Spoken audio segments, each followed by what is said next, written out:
रायगडमध्ये शिवसेना आणि राष्ट्रवादीत पुन्हा एकदा झुंपली आहे। स्वतःच्या पक्षासह इतरांना घेऊन बुडायचा ट्रेंड आलाय। महेंद्र दळवींचा सुनील तटकरेंवर निशाणा आहे।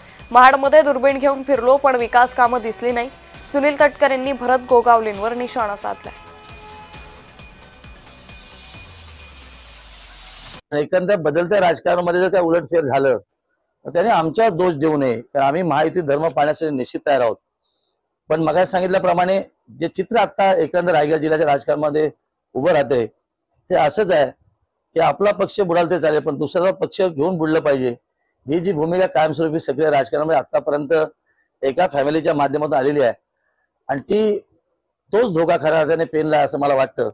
आणि म्हणून पेनची शून्य जनता येणाऱ्या निवडणुकीमध्ये आता नक्की विचार करेल। 4 वर्ष इथे स्थानिक लोकप्रतिनिधी नाहीत, अशा वेळेला जे म्हटलं गेलंय, मी अनेकांचं वक्तव्य ऐकतो की महाड शहरामध्ये काही हजार कोटी रुपयाचा निधी आणला। शहरामध्ये मी फिरलो, दुर्बीण लावून बघितलं, जाड भिंगाचा चष्मा लावला, तर मला तसं काय कुठं दिसल्याचं पाहायला मिळालं नाही। प्राथमिक शाळेची दुर्दैवी अवस्था बघितली, ते पाहिल्याच्या नंतर कुठे नेऊन ठेवलं आहे महाड, अशी स्थिती गेल्या 4 वर्षात झालेली पाहायला मिळते आहे। अजून खूप काय वेळेवरती बोलायला। तर महाडमध्ये दुर्बीण घेऊन फिरलो पण विकास कामं दिसली नाही, असे यावेळी सुनील तटकरेंनी भरत गोगावलेंवर निशाणा साधलाय।